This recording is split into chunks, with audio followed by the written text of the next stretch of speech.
Hi friends, ఎలా ఉన్నారు? బాగున్నారా? ఈరోజు అయితే బిర్యానీ చేయబోతున్నాను. అది ఎలా తయారు చేసుకోవాలి ఏంటో చూపిస్తాను, చూడండి. Let's start video.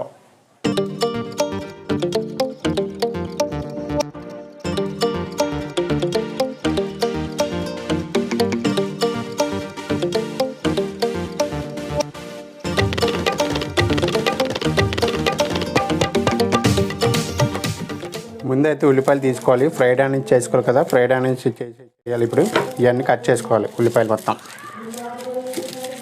తర్వాత కొత్తిమీర కొద్దిగా, పుదీనా కొద్దిగా, బాస్మతి రైస్ ఇది బాస్మతి రైస్ కేజీన్నర. ఉల్లిపాయని గిర్రమని తిప్పాలి. ఇలా తొక్క తీసుకోవాలి. తర్వాత తొక్క తీసుకుని ఇలా 2 ముక్కలు కట్ చేసి పొడవుగా చిన్న ముక్కలుగా కట్ చేసుకోవాలి. చూడండి, చూసుకోండి ఫ్రెండ్స్. చేయగానే తగిందంటే మీరు బిర్యానీ చేయలేరు. ఇంకా చూసుకోండి, జాగ్రత్తగా చేసుకుంటే బిర్యానీ బాగా వస్తుంది, లేదంటే బిర్యానీ చేయలేం. ఓకే, చిన్న ముక్కలు కట్ చేసుకోవాలి. కట్ చేసిన ముక్కలన్నీ ఒక ప్లేట్లో తీసుకోవాలి. చూడండి, ఇలా అన్నీ ఇప్పుడు తీసిన తర్వాత కొత్తిమీర కూడా ఇలా కట్ చేసుకోవాలి చిన్న ముక్కలుగా. చూడండి, ఇలా కట్ చేసిన కొత్తిమీరని ఒక ప్లేట్లో అయితే తీసుకోవాలి. ఒక ప్లేట్లో తీసుకున్న తర్వాత పక్కన పెట్టుకోవాలి. తర్వాత ఒక కట్ట పుదీనా, ఏమైనా చెదారం ఏమంటో చూసుకొని తీసుకొని పక్కన పెట్టుకొని ఆ ప్లేట్ తెచ్చుకొని ఆ ప్లేట్లో అయితే చిన్న ఒకటొకటి ఆకు అయితే ఏరియాలి. ఏరేసిన తర్వాత అన్ని ఆకులన్నీ ఆ ప్లేట్లో వేసుకోవాలి. చూడండి, ఇలా వేసుకున్నాం కదా. ఇలా అన్నీ అయిపోయిన తర్వాత లాస్ట్లో అయితే ఒకసారి క్లీన్ చేసుకోవాలి. చూపిస్తాను చూడండి. అయిపోయినాయి, అన్నీ అయిపోయినాయి. ఒకది వాటర్లో మొత్తం అంతా నీట్గా క్లీన్ చేసుకోవాలి. అది ఏమైనా చెత్త చెదారం దుమ్ముదులు ఉంటే పోతుంది. కొత్తిమీర పుదీనా కడుక్కున్నా కానీ ఇప్పుడు చికెన్ వేసుకోవాలి. ఒక గిన్నెలో చికెన్ వేసుకున్నా మసాలా ఐటమ్ రెడీ చేసుకుందాం. 1 స్పూన్ పసుపు, 2 స్పూన్లు చికెన్ మసాలా, 2 స్పూన్లు కారం, టేస్ట్ తగినంత సాల్ట్. ఇది బిర్యానీ మసాలా అండి, చాలా ఘాటుగా ఉంటుంది, అందుకే కొద్దిగా వేసుకున్నాం. 1/2 స్పూన్ ఇది. మిరియాల పొడి 1/2 స్పూన్. ఒక నిమ్మకాయ బాగా పిండుకోవాలండి. పిక్కలు తీసి ఒక నిమ్మకాయ పిండుకుంటే కొద్ది పులుపు బాగుంటుంది. తర్వాత తరిగిన కొత్తిమీర కొద్దిగా, పుదీనా కొద్దిగా వేసుకొని చూడండి. తర్వాత కమ్మటి పెరుగు వేసుకోవాలి. విజయశాఖ డైరీ అది మొత్తం వేసుకున్న తర్వాత ఈ మిశ్రమం మొత్తం బాగా కలిసేటట్టుగా కలుపుకోవాలి. చూడండి, వీడియోలో చూసినట్టుగా బాగా కలుపుకొని ఒక అరగంట సేపు పక్కన పెట్టుకోవాలి. కొద్దిగా మెంతాకు వేసుకొని మళ్ళీ బాగా మిశ్రమం బాగా కలుపుకొని తర్వాత కళాయి పెట్టుకొని ఫ్రైడ్ ఆనియన్స్ వేయించుకోవడానికి తగినంత ఆయిల్ వేసుకోవాలి కళాయిలో.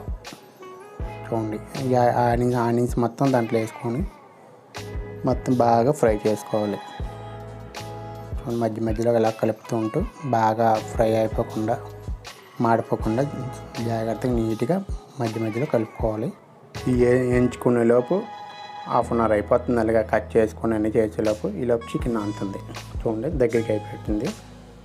కొద్దిగా అయితే అయిపోయింది ఫ్రెండ్స్. మొత్తం ఇవన్నీ ఒక ప్లేట్లో నాప్కిన్ చేసి ఆనియన్స్ మొత్తం దాంట్లో వేసుకోవాలి. ఏమైనా ఎక్స్ట్రా ఆయిల్ ఉంటే నాప్కిన్ మొత్తం పీల్చుకుంటుంది. ఫ్రెండ్స్, మా వీడియో సబ్స్క్రైబ్ చేసుకోకుండా చూస్తున్నారు ఫ్రెండ్స్, కొంచెం సబ్స్క్రైబ్ చేసుకొని లైక్ కొట్టి సబ్స్క్రైబ్ చేసుకోండి ఫ్రెండ్స్, ప్లీజ్ ఫ్రెండ్స్.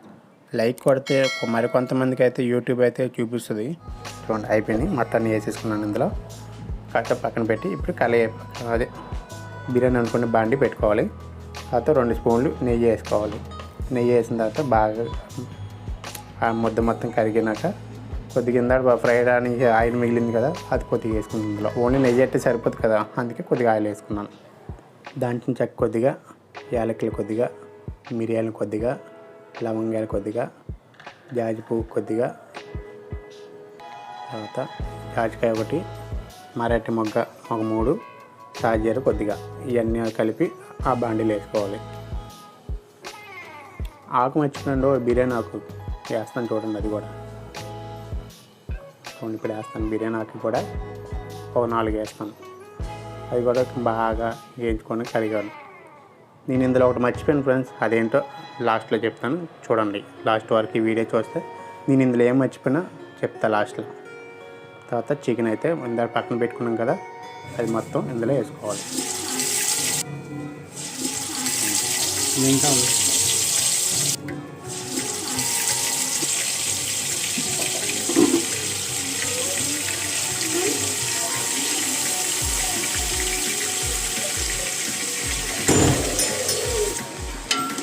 ఒకసారి బాగా ఆయిల్ ఇంధనం వేసాం కదా, దాంట్లో చక్క అన్ని ఆయిల్లో బాగా మరిగి ఉంటుంది కదా, అది మొత్తం చికెన్ పట్టేలాగా బాగా కలుపుకోవాలి. ఒకసారి రైస్లోకి వేయడానికి బిర్యానీ ఆకు, స్టార్ పువ్వు, సాజీరా, మరాఠీ మొగ్గలు 2 బిర్యానీ రైస్లో వేయాలి.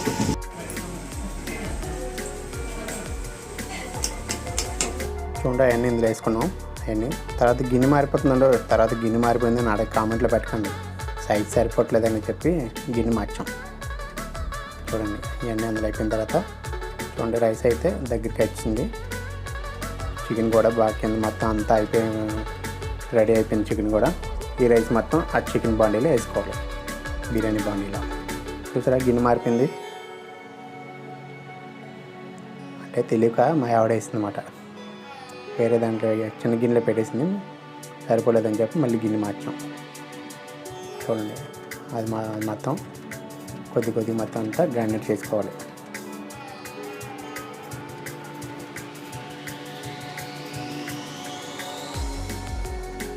మా ఆయన వీడియో తీయమంటే అక్కడ దాంట్లో బండిలు పెట్టేసింది. చూడండి పొగలు ఎలా వచ్చావు, ఫోన్ అయితే వీటెక్కిపోయింది.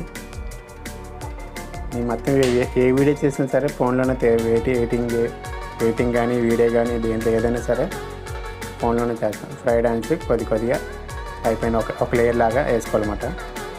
రైస్ ఒక లేయర్ లాగా వేసుకున్నాం కదా, ఫ్రైడ్ ఆనియన్స్, కొత్తిమీర, పుదీనా ఆ 3 కూడా కొద్ది లేయర్ లాగా వేసుకోవాలి.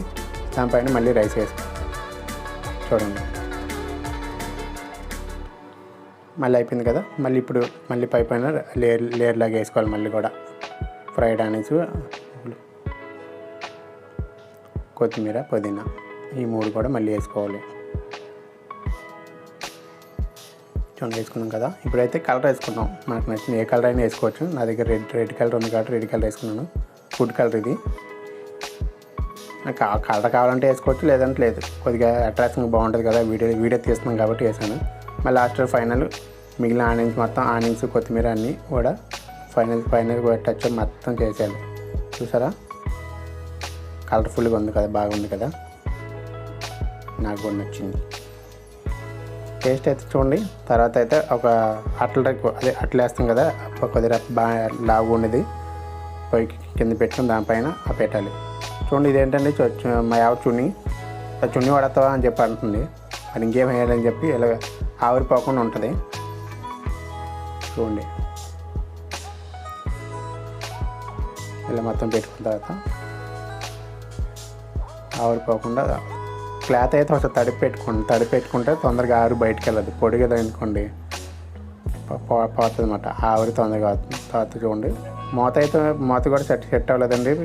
మామూలు బాండీలో మూత ఉండదు కదా, అది అయితే పెట్టాను. చూడండి రైస్ అయితే చాలా పర్ఫెక్ట్గా వచ్చింది. అందరికీ టేస్ట్ కూడా ఎక్సలెంట్ టేస్ట్ మాత్రం చాలా బాగుంది. మా పిల్లలు మొత్తం పిల్లలతో అందరూ కలిపి ఒక 6-7 తిన్నాం ఈ బిర్యానీ అయితే. చూడండి కిలో చికెను, 2 ఉల్లిపాయలు కట్ చేసి పెట్టింది మా ఆవిడ. నేను బిర్యానీ చేసేటప్పుడు పెరుగు చట్నీ కలిపింది. అంత కొద్ది కలిపామంటే మరి అదే ఉంది పెరుగు, నువ్వు మరి సగం వాడేసావు కదా అని చెప్పి అన్నది. సరే తరలే ఎన్నెన్నో అనుకుంటాం. చూడండి బిర్యానీ అయితే చాలా బాగా కుదిరింది. చాలా బాగా అంటే చాలా బాగా వచ్చింది. నాకైతే చాలా బాగా నచ్చింది. అన్నీ కూడా బాగా కుదిరాయి. ఇంతకుముందు చేశాను కానీ ఉప్పు ఎక్కువ అయిపోయింది. ఇప్పుడైతే అన్నీ పర్ఫెక్ట్గా బాగా కుదిరాయి అని చెప్పి అన్నారు మా వాళ్ళు అయితే. పర్లేదు, నాకు కూడా నచ్చింది. తిన్నాను, నేను కూడా బాగా తిన్నాను. అసలు ఎప్పుడు కూడా అంత తినలేదు, బాగా తినేసి అందరం కూడా. కానీ మా ఫ్యామిలీ మొత్తం అలా కూర్చొని తిన్నాం. చూడండి ఎంత పొడిగా వచ్చిందో. ప్లీజ్ ఫ్రెండ్స్ సబ్స్క్రైబ్ చేసుకోండి ఫ్రెండ్స్, లైక్ కొట్టి సబ్స్క్రైబ్ చేసుకోండి ఫ్రెండ్స్ ప్లీజ్. ఇందాక మర్చిపోయిన అన్నాను చూసారా, అల్లం వెల్లి పేస్ట్ వేయడం మర్చిపోయాను ఫ్రెండ్స్. అదొకటే పొరపాటు అయింది. మిగతా అన్నీ అయితే పర్ఫెక్ట్గా అన్నీ చేసానని చెప్పి అనుకుంటున్నాను. ఏమైనా మర్చిపోయి ఉంటే కామెంట్ చేయండి ఫ్రెండ్స్ ప్లీజ్. ఫ్రెండ్స్ మళ్ళీ అడుగుతున్నాను అనుకోకండి. Subscribe friends please subscribe.